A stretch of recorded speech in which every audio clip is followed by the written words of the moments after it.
Oke guys, balik lagi sama gua si Krempeng di sini, dan di video kali ini gua mau infokan ke kalian mengenai jajaran produk terbaru Apple yang baru aja dirilis minggu ini. Tepatnya ada 3 jenis produk, yaitu ada iMac, ada Mac Mini, dan juga MacBook-nya. Sorry banget gue baru sempat bikinin videonya karena pastinya kalian tahu lah minggu ini lagi banyak-banyaknya muncul informasi seputar iOS. So nggak usah lama-lama, langsung aja kita bahas.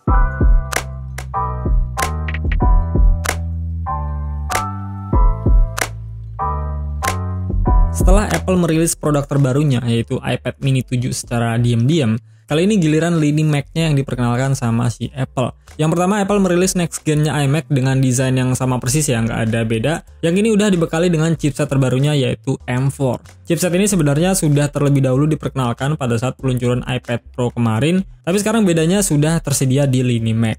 Apple juga kemarin memperkenalkan beberapa varian warna yang hadir untuk iMac terbarunya ini, yaitu ada biru, ungu, pink, orange, kuning, dan juga hijau. Apple sih bilang warna-warna yang diberikan ini lebih ke warna ceria ya, jadi akan terlihat lebih indah dari yang seri sebelumnya. Dan memang iMac ini tuh lebih dikhususkan untuk kalian yang para pembuat konten kreatif ya, atau bahkan belajar, makanya diberikan warna-warna yang lebih menyala seperti sekarang ini. Dan untuk performanya seperti yang gue bilang tadi, iMac ini sekarang udah dibekali dengan chip M4 yang tentunya sudah support Apple Intelligence di dalamnya. Untuk yang base modelnya, yang 2 port, iMac ini punya RAM 16GB, itu upgrade dari sebelumnya ya, 2 kali lipatnya yang cuma punya 8GB aja. Cuma sayangnya storage-nya ini masih sama ya, di 256GB aja. Untuk gue ini agak kurang sih, mengingat ini kan adalah sebuah PC all-in-one, dan tentu kita pasti banyak simpan data di sini. Jadi agak disayangkan kalau misalnya storage minimumnya tuh di 256GB aja. Untuk konfigurasi chipsetnya, iMac M4 ini memiliki up to 10 core CPU ya, yang terdiri dari 4 core performance dan juga 6 efficiency core.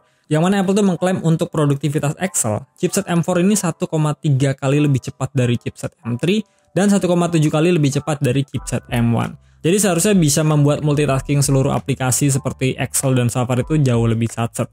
Lalu untuk GPU-nya yang sekarang udah menggunakan 10 core GPU yang tentunya ini udah support ray tracing acceleration, yang membuat gaming performance-nya 1,1 kali lebih cepat dari chipset M3 dan 2 kali lebih cepat dari chipset M1. Yang pastinya akan membuat pengalaman gaming kalian tuh jauh lebih baik dari sebelumnya. Walaupun iMac ini kan bukan diperuntukkan untuk gaming ya, tapi paling nggak gameplay dari beberapa game yang udah support itu bisa lebih mulus dari yang sebelumnya. Untuk kameranya masih sama di resolusi 12 megapiksel. Yang membedakan sekarang tuh dia udah support center stage camera with support depth view. Ini adalah fitur keren yang diberikan sama Apple di iMac M4. Jadi nantinya tuh kalian bisa video call dengan kerabat kalian, dan jika ingin menampilkan beberapa barang yang ada di meja, itu bisa banget. Ada pilihan depth view-nya, jadi kalau misalnya kita tap itu akan menampilkan barang-barang yang ada di meja kita tanpa mengeluarkan kamera utama yang menyorot ke muka kita. Jadi tampilannya ada 2, di muka dan juga di meja. Yang seolah-olah kamera dari iMac ini punya rotasi ya, atau bisa menangkap objek seluas 90 derajat. Yang pasti kan bagian depan dan juga bagian bawah ya, berarti sekitar 90 derajatan lah ya. Dan untuk gue ini keren banget ya, kalian bisa memaksimalkan fitur ini terutama untuk yang sering review produk. Terakhir untuk harganya, iMac dengan chip M4 ini starting price-nya itu masih sama kayak di seri M3 sebelumnya, yaitu ada di 1.299 US dollar, atau konversi kasarnya itu sebesar 20 jutaan something lah. Sudah bisa di pre-order pada saat perilisannya kemarin di 29 Oktober, dan ready to shippingnya di minggu depannya. Next kita ke produk selanjutnya, yaitu ada Mac Mini yang sudah dibekali dengan chipset M4. Yang mengejutkan di sini, Apple meredesain tampilan Mac Mini ya. Sekarang tuh jauh lebih mini ya dari sisi dimensinya. Apple memperkenalkan dengan cara menampilkan seri sebelumnya terlebih dahulu, baru di bawahnya adalah seri yang terbarunya. Yang mana sekarang tuh ukurannya cuma 5,5 inch aja. Sebelumnya kan 7,7 inch ya, 7,7 kali 7,7. Sekarang jadi 5,5 dikali 5,5 inch aja. Jelas itu lebih kecil ya, cuma sekarang tuh dibuat lebih tebal ya untuk nge-cover dari minimalisnya desain 5 inch tadi. Tebalnya sekarang di 2 inch, sementara di seri sebelumnya tuh di 1,4 inch. Mungkin semakin berkembangnya zaman, itu akan memungkinkan Apple juga bakalan kasih desain yang lebih minimalis lagi untuk Mac Mini ini. Untuk port di belakangnya itu udah ada Ethernet LAN port, HDMI yang udah full size, dan tentunya 3 port untuk Thunderbolt. Dan yang membedakan dari seri sebelumnya tuh sekarang Mac Mini sudah memiliki colokan di bagian depannya. Yang mana Apple memberikan 2 port USB-C dan juga audio jack. Jadi buat kalian yang pengen colok-colok SSD eksternal ataupun headphone 3,5 mm, sekarang udah nggak perlu lagi ke belakang-belakang atau bahkan pakai dongle.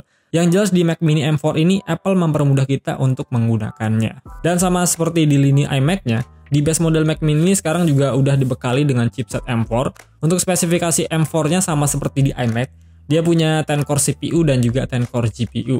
Yang tentunya ini adalah kali pertama Mac Mini sudah support ray tracing. Dan untuk perbandingan World of Warcraft di M4 Mac Mini ini 1,4 kali lebih cepat dari yang M2 dan 2,2 kali lebih cepat dari yang M1. Untuk RAM-nya juga sekarang udah 16 GB ya, naik 2 kali lipat dari yang sebelumnya cuma 8 GB.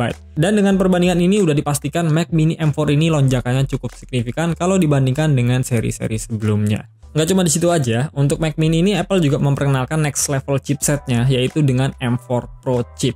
Untuk spesifikasi performanya itu menggunakan 14 core CPU dan juga 20 core GPU. Yang mana Apple tuh mengklaim bahwa Mac Mini M4 ini memiliki peningkatan bandwidth memori sebesar 75% dari M3 Pro. Apple juga kasih perbandingan kalau CPU performance ini 1,6 kali lebih cepat dari M2 Pro dan 1,9 kali lebih cepat dari M1 Pro. Dan juga GPU-nya 1,5 kali lebih cepat dari M2 Pro dan 1,9 kali lebih cepat dari M1 Pro. Peningkatan kinerja dari CPU dan GPU ini tentu berpengaruh juga ya ke penggunaannya, seperti pada pembuatan dan pengujian aplikasi di beberapa simulator di Xcode jadi lebih cepat dari sebelumnya. Dan secara overall untuk Mac Mini dengan M4 Pro chip ini kalau dibandingkan dengan seri sebelumnya yang menggunakan M2 Pro chip, itu performanya 2 kali lipat lebih cepat ya, dan tentunya bakalan lebih enak juga buat jalanin aplikasi-aplikasi berat di dalamnya. Untuk harganya, Mac Mini dengan chipset M4 ini dibanderol dengan harga $599 atau konversi kasarnya sekitar 9 jutaan. Yang mana itu adalah harga yang sama dengan yang diberikan pada saat Mac Mini M2 kemarin dirilis. Dan untuk yang chip M4 Pro-nya, Apple tuh memberikan harga $1.399 atau konversi kasarnya sekitar 22 jutaan. Dan harga yang diberikan Apple untuk kedua varian tersebut sangatlah worth it ya buat kalian pertimbangkan untuk dibeli. Mau yang M4 ataupun M4 Pro, gue yakin kalian gak akan kecewa pada saat udah dibeli. Tapi kayaknya yang M4 tuh lebih value for money ya untuk kebutuhan gue. Ditambah lagi sekarang kan dia udah pakai 16 GB RAM, jadi pastinya lebih maknyus banget. Produk terakhir yang dirilis sama Apple ada di lini MacBook-nya. Variannya masih sama, ada di 14 dan juga 16 inch. Dan Apple memperkenalkan MacBook Pro-nya dengan 3 varian chipset ya, yaitu ada M4, M4 Pro, dan juga M4 Max. Kita bahas dari yang base modelnya dulu, yaitu yang menggunakan M4 chip. New MacBook Pro dengan M4 chip ini sekarang sudah dibekali dengan RAM yang sama ya, dengan iMac dan juga Mac Mini tadi, yaitu 16 GB RAM. Lonjakannya juga sama, 2 kali lipat dari M3 sebelumnya yang menggunakan 8 GB RAM. Dan untuk M4 ini juga sama ya, dia pakai 10 core CPU dan juga 10 core GPU dengan perbandingan 1,3 kali lebih ngebut dari chipset M3 dan juga 1,8 kali lebih ngebut dari chipset M1. Untuk neural engine-nya juga dia 3 kali lebih cepat ya dari chipset M1 yang tentunya sangat berguna banget terutama pada saat jalanin aplikasi-aplikasi yang berhubungan dengan Apple Intelligence. MacBook Pro M4 ini juga dibekali 3 port Thunderbolt, 1 port HDMI dan juga 1 SD card slot. Dan akhirnya sekarang Apple sudah memberikan warna baru di seluruh lineup MacBook-nya, yaitu warna Space Black. Space Black ini kan sebelumnya cuma hadir di varian M3 Pro chip aja ya, M3-nya nggak ada. Sekarang Apple menyamaratakannya dengan memberikan warna terbarunya di base model M4 chip. Terakhir untuk yang M4 Max-nya, ini adalah spek yang paling gahar dari semuanya. Untuk konfigurasinya dia pakai 16 core CPU dan juga 40 core GPU. Dan untuk skor benchmark CPU performance-nya juga M4 Max ini 1,2 kali lebih cepat dari M3 Max dan juga 2,2 kali lebih cepat dari M1 Max. Gue pernah cobain MacBook Pro dengan chipset M1 Max buat editing video, itu asli ngebut banget. Nah M4 Max ini 2,2 kali lebih cepat dari M1 Max. Gue gak kebayang sih ngebutnya kayak apa. Dan dengan dirilisnya MacBook dengan 3 varian chipset ini membuat MacBook dengan chipset M4 Max itu sebagai laptop dengan performa paling full di dunia, kata Apple. Untuk harganya new MacBook Pro dengan 14 inch itu starting di harga $1.599 atau konversi kasarnya sekitar 25 jutaan. Dan untuk yang 16 inch-nya start di $2.499 atau sekitar 39 jutaan. Dan tentunya ketiga produk yang udah gua jabarkan tadi mulai dari iMac, Mac Mini dan juga MacBook Pro itu semuanya juga sudah support menggunakan Apple Intelligence. macOS Sequoia udah auto hadir di produk tersebut, jadi Apple Intelligence pun sudah bisa langsung kalian nikmati di dalamnya. Ya itu dia ulasan gue mengenai ketiga produk terbaru dari Apple yang dirilis di akhir Oktober kemarin. Semoga bisa menjadi pencerahan dan juga acuan buat kalian yang pengen meminang salah satu dari ketiga produk tadi. So gue rasa gitu dulu aja video dari gue, semoga bisa bermanfaat. Kalau kalian gak keberatan bisa like, share, and subscribe channel YouTube gue. Kita ketemu lagi di video berikutnya and goodbye.